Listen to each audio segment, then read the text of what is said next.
Gaza is no land for Palestinians anymore, it will be considered by them as being their second Nakba. I wish a trickle of all this $1 trillion committed would also come for the Palestinian refugees. It's a plan which falls short to align or abide to basic humanitarian principles such as independence, impartiality, but also humanity. On top of that, our staff are sharing the fate of the population in Gaza.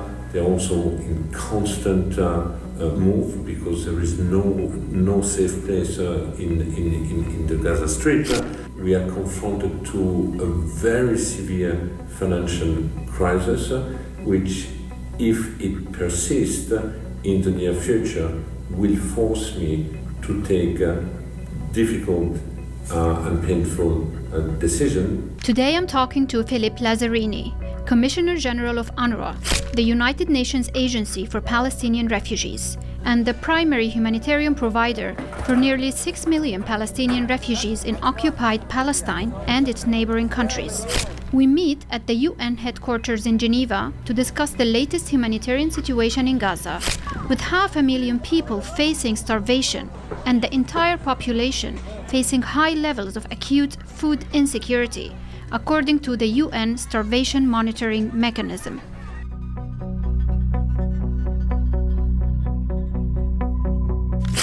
Mr. Philippe Lazzarini, it's a pleasure to have you. Thank you for having me. Thank you very much. First, we would like to hear from you on the humanitarian situation in Gaza right now. Could you please update us on the situation, given that the UN's aid chief, Mr. Tom Fletcher, has said in an interview with the BBC on Tuesday that 14,000 babies were at risk of dying from starvation within 48 hours due to the nearly 3 months total Israeli blockade on the entry of aid to Gaza.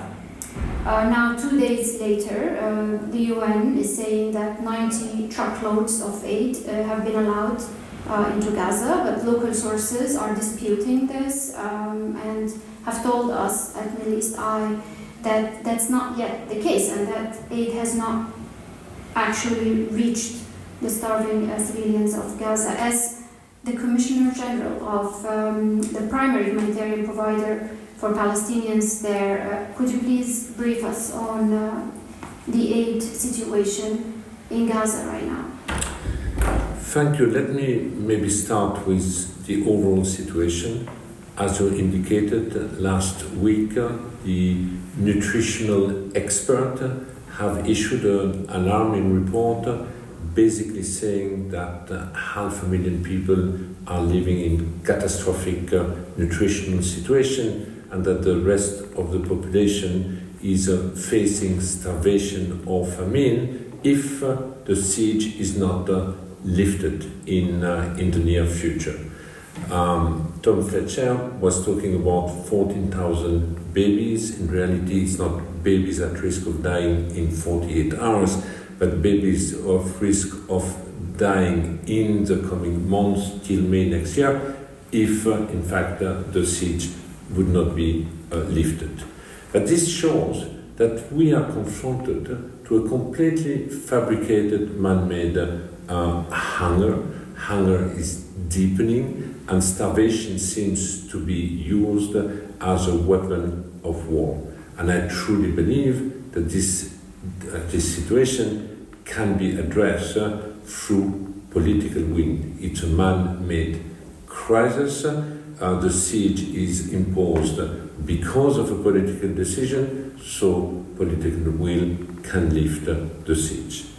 Now, it is true that there have been an announcement that trucks can enter into Gaza. It started 2 days ago. At the time we are talking right now, it seems that the first assistance has reached Bakery, has reached the people, but for the time being, what we are talking about is a drop in a sea of distress, an inner sea of needs. It's far too little what we are talking about today.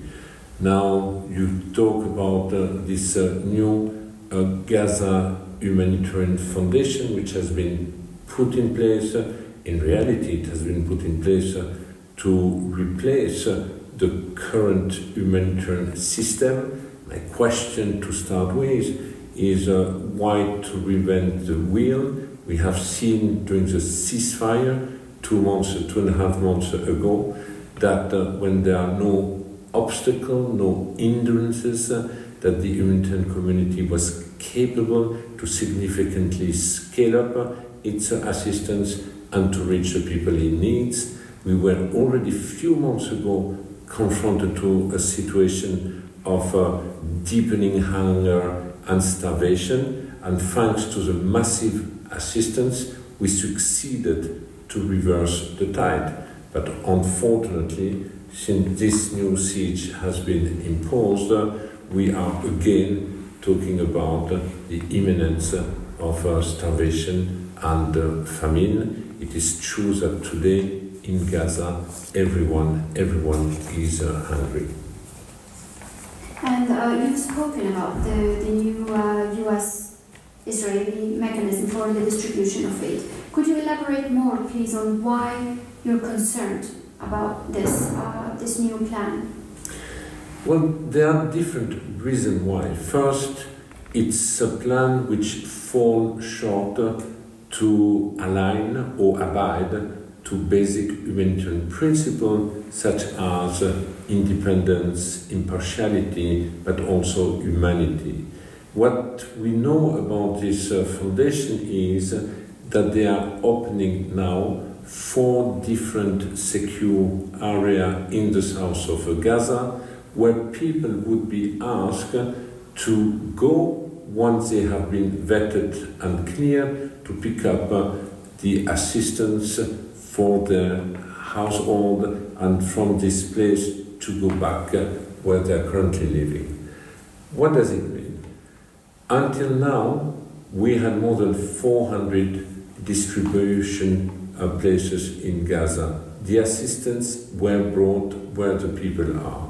Now with the new system, the people are asked to go in 4 different locations, which means it is forcing the people to move from where they are and in fact to regroup around this distribution cluster.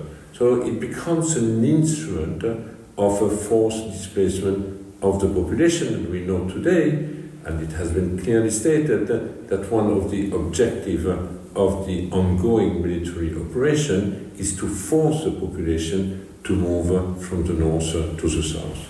Secondly, the system itself requires people vetted, cleared, so not everybody will be able to go, which means number of people will be discriminated when it comes to the humanitarian assistance, but also you need to be in a good health to be able to walk hundreds of meters, if not kilometers, to go to pick up your parcel of food and to go back to your family, which also de facto would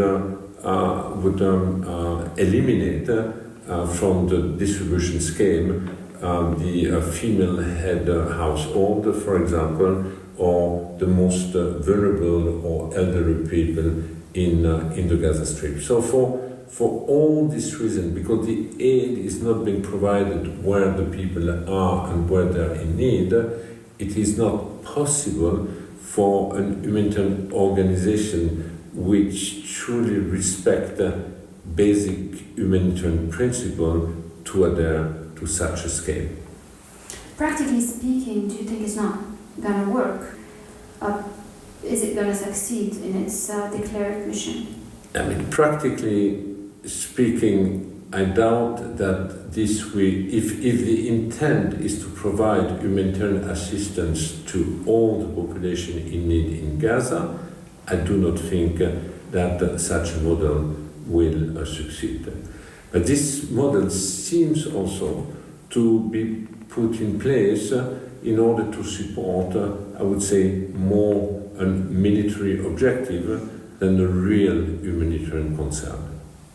The announcement of this plan has also been coupled with very clear declarations of intention by Prime Minister Netanyahu, for example, yesterday, that he intends to fully reoccupy the entire Gaza Strip.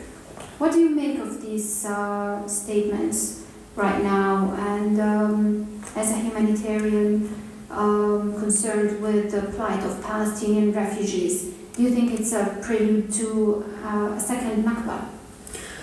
Well, I mean, the weeks to come will tell us how the situation will unfold, but indeed, we hear about the intent of a full military occupation. We hear about the intent to force the entire population currently in the north of the Gaza Strip to go down to the south of Gaza Strip.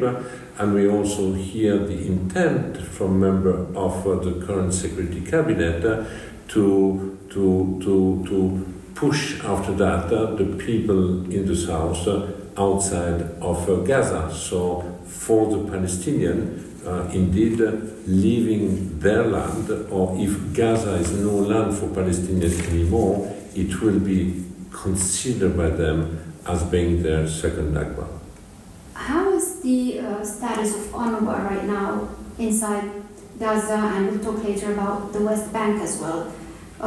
Given that most of your premises have already been attacked or destroyed by the Israeli army over the past 19 months, how are you functioning in Gaza right now? How many staff members do you have? Yeah, that's true that our staff are working and operating under extreme, I would say, adverse and hostile environment.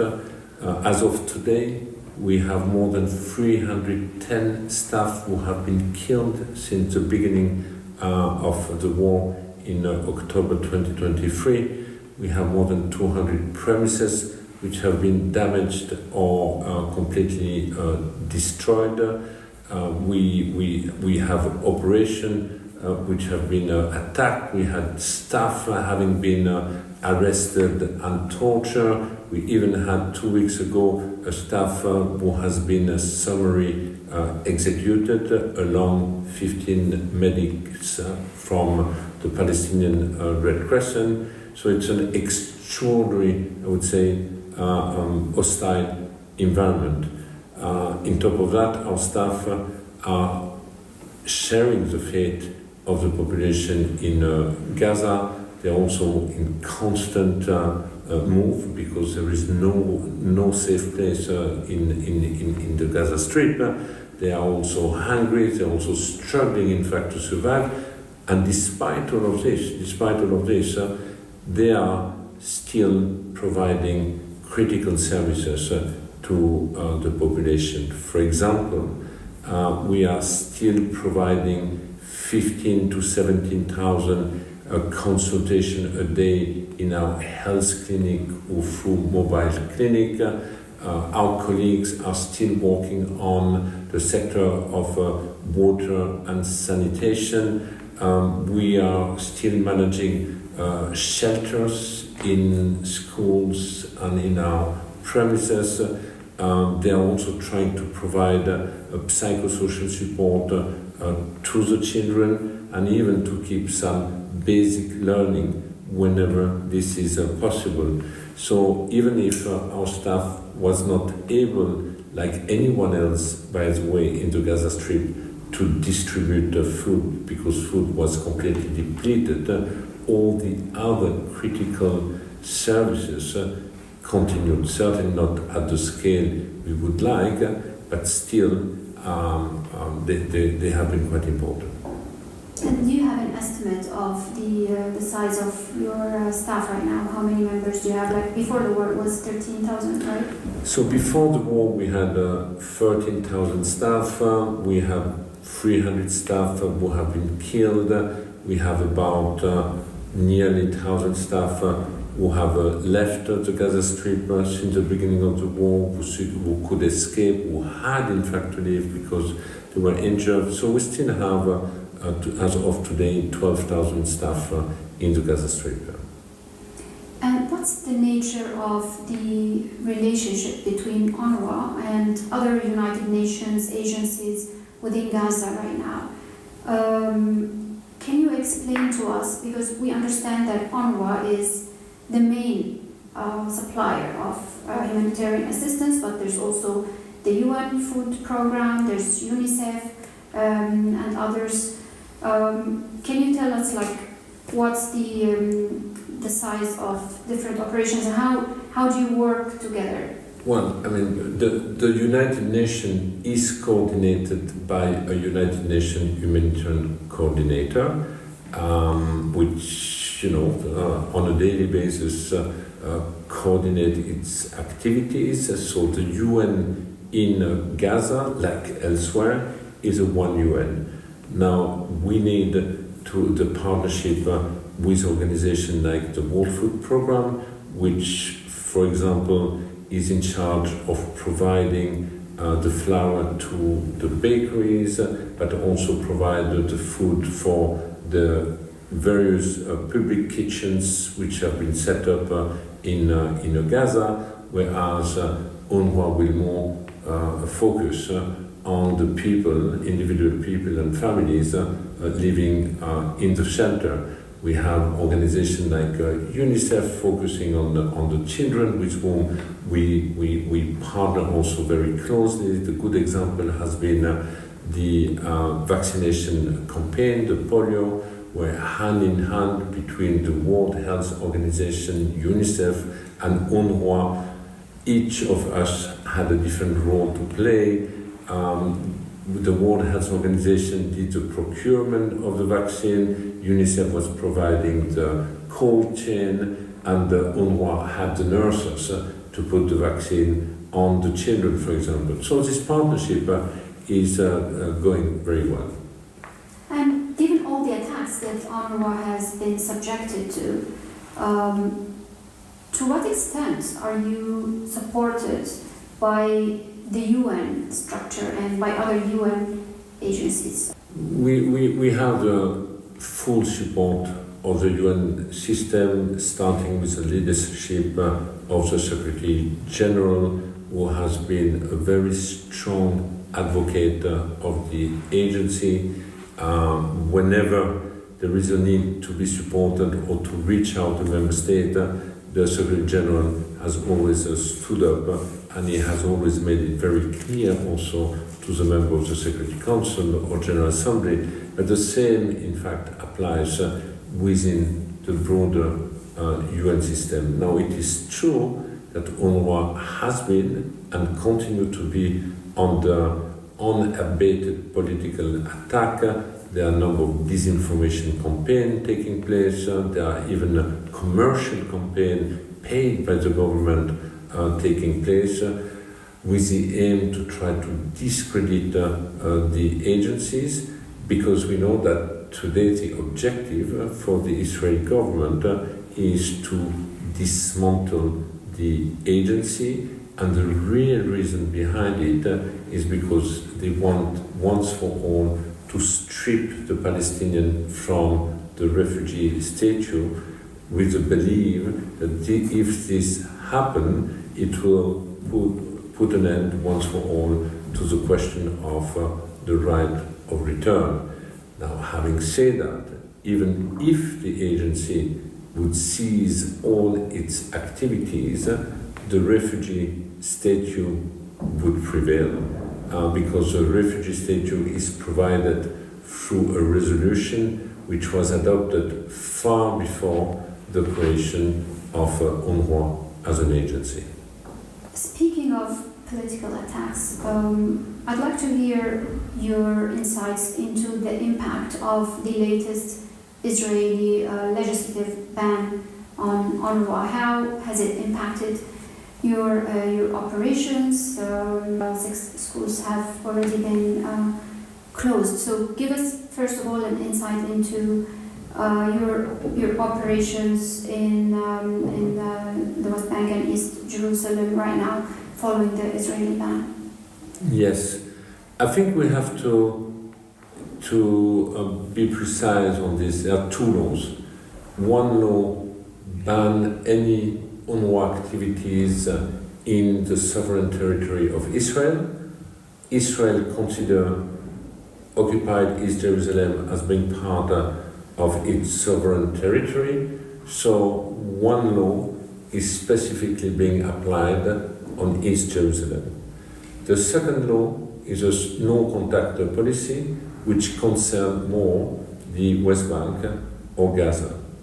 As a consequence of the first law, it is true that the Israeli authorities, the Ministry of Education, but also the municipality of Jerusalem, have instructed the closure of 6 schools in East Jerusalem, which is impacting 550 students. And in fact, these schools have been closed 2 weeks ago, and 2 months before the end of the scholar year, without any alternative offered to the students, which means that most likely they will just lose their entire school year because of such a decision.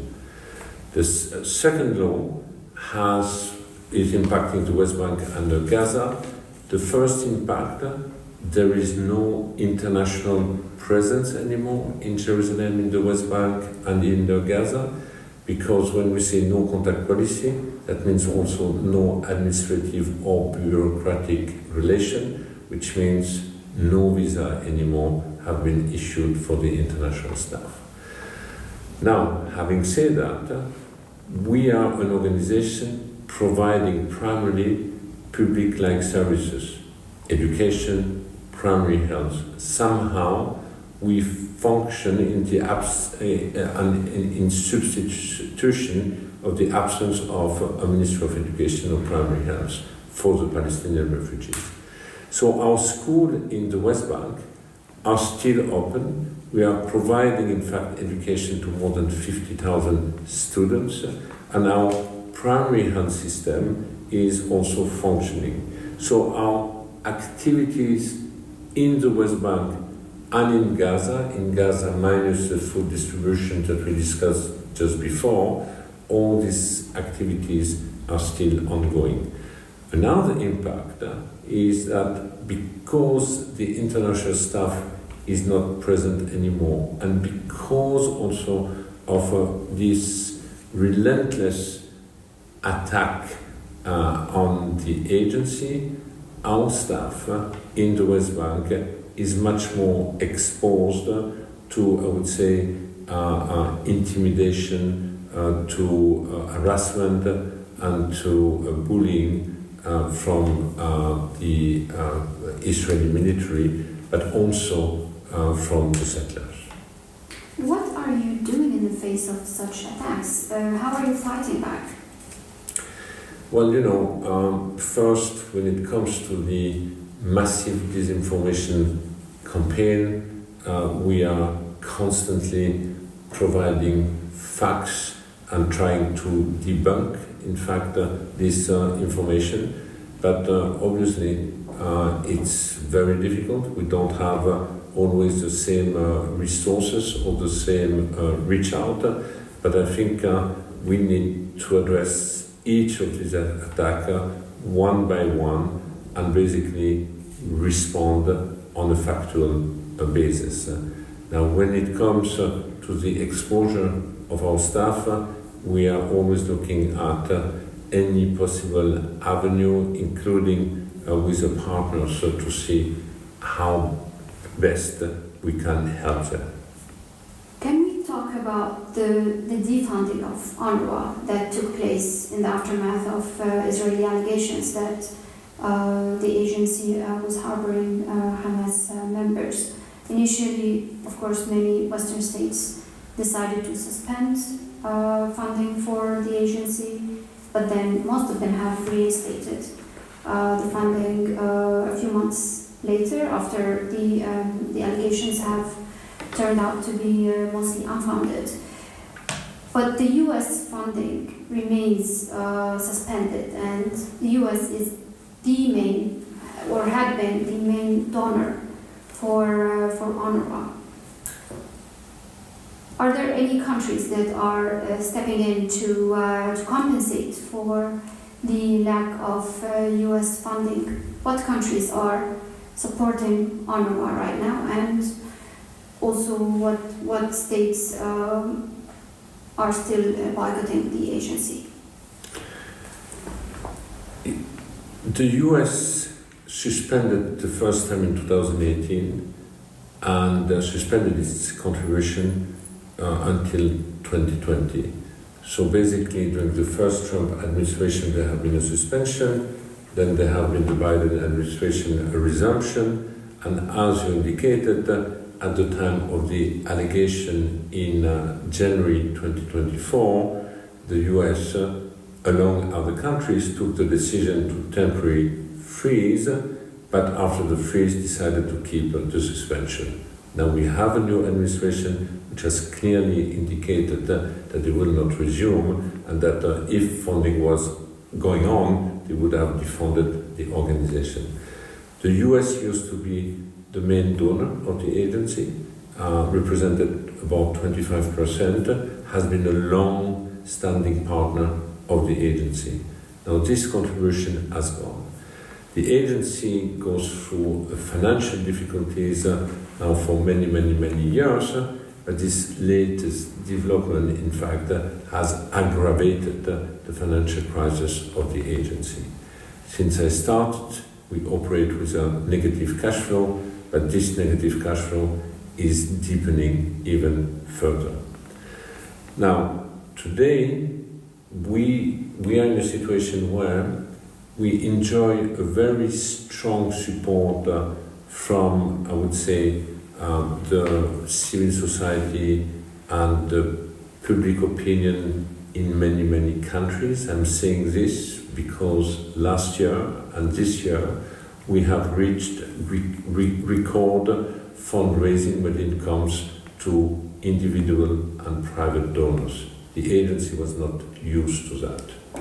It is also true that a number of countries from the global south also have contributed to the agency, sometimes for the first time, because they want to express solidarity and support. But this is not compensating the shortfall left behind by the withdrawal of the United States. So the agency is struggling. We are confronted to a very severe financial crisis, which, if it persists in the near future, will force me to take a difficult and painful decision, because if we have no resource, we cannot pay, in fact, the staff. The main costs of an agency like ours are the services provided by our workforce. What are you referring to when you mentioned a difficult decision?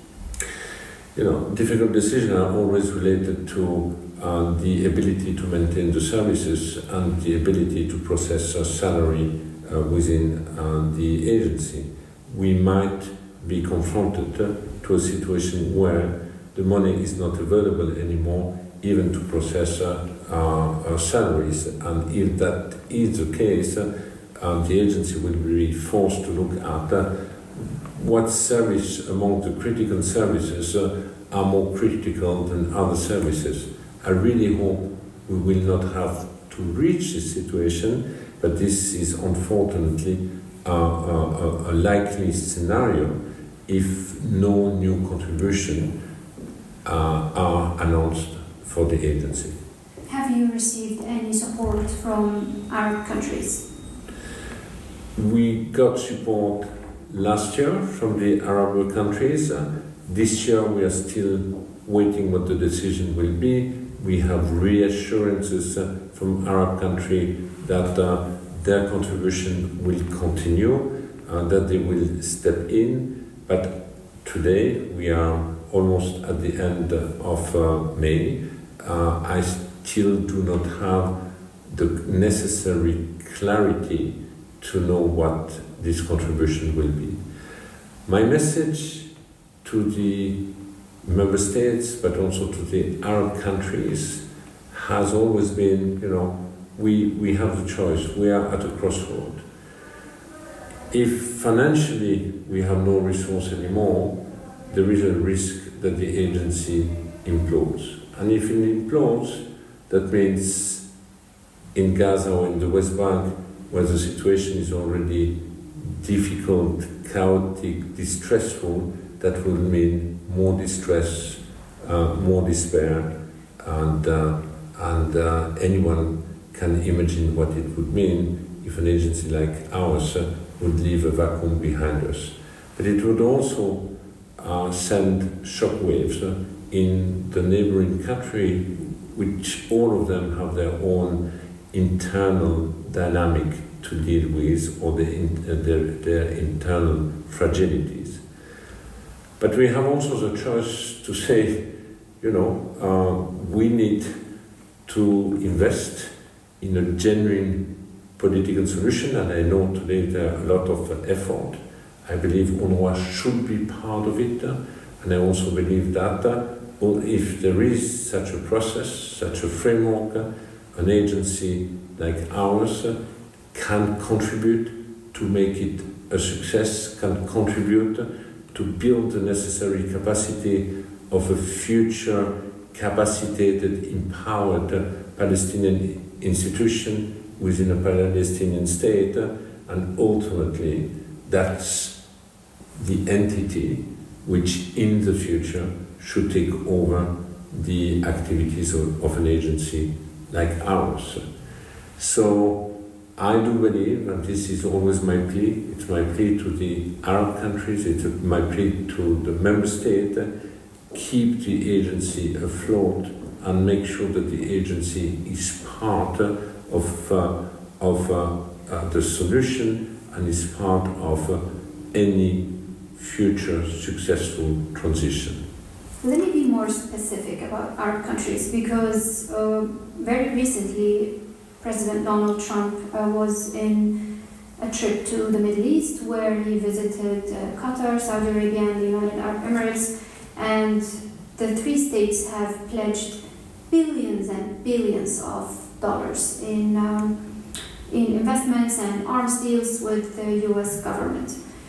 As the head of a UN agency that is struggling with funding, what's your reaction to that? Are you frustrated that there is not enough Arab support or attention to the funding crisis that you're experiencing at the moment? Oh, I wish a trickle of all this $1 trillion committed would also come for the Palestinian refugees, and obviously would also address some of the funding the agency, financial difficulties the agency is going through. Now, again, I really expect that the country you have mentioned, Qatar, Saudi Arabia, Kuwait, UAE, be also the countries who will show the solidarity with the Palestinian and Palestinian refugees by helping not only to build future institutions, but help also an agency like ours to be part of such a scale. The Foreign Minister of the United Arab Emirates, in a recent interview this week to Fox News, mentioned that the UAE is behind the provision of 42% of aid that has entered Gaza since the beginning of the war over the past 19 months. Is that correct? Is that accurate? I cannot comment on that. The UAE has not contributed to an agency like UNRWA. I guess the UAE had a lot of bilateral assistance in Gaza. To which figures he was referring to, I don't know. Has Saudi Arabia approached you or offered any funding to compensate the lack of US funding? I'm on regular contact with Saudi Arabia. They have provided a number of contributions since the beginning of the war, and now we are in discussion about the contribution in 2025. Saudi Arabia is also playing an important political role. They are co-leading the Global Alliance for the Two-State Solution. They will be the co-chair also of the international conference in New York together with France. And Saudi Arabia is the country which has also brought in UNRWA in this, I would say, political discussion, looking at how we can build a future Palestinian institution. So we are part of the conversation. There is an awareness about the importance of supporting the agency. I'm still expecting now what the contribution will be. I keep asking and reminding that it would be of our collective interest to keep the agency afloat, because it's an agency which is an asset not only for the international community but also for the Palestinian refugees, which can contribute in fact to the solution. How about Turkey? Turkey also contributes to the agency. It's a long-standing partner, in fact, also of UNRWA. They contribute twofold, financially, but also by providing food, mainly food for Gaza. And Turkey, like other countries here in the region, is also providing the political support to the agency. Why do you think Arab nations are not the main donors or providers to UNRWA now, given the huge resources that I think it's... I'm talking specifically about Gulf states. Yes. I think it's a very good question, and I would be tempted to have the same question. Traditionally, they say, and this is more a mantra within the Arab world, that the refugee problem is a problem which has been created by the West. We expect the West to pay an agency like UNRWA. And we have seen in the past that the financial contribution from the Gulf countries were uneven, but came mainly when there was an humanitarian crisis, or were contributor to build infrastructure, to build school, to build a hospital, to build a health center, but they were not necessarily contributor for the operational cost of the agency.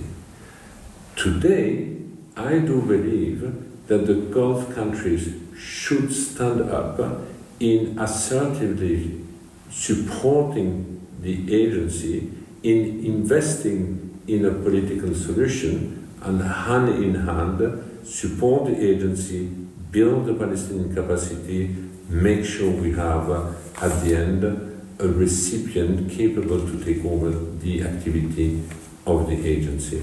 And I do believe that it would be in the interest of the region to invest more substantially.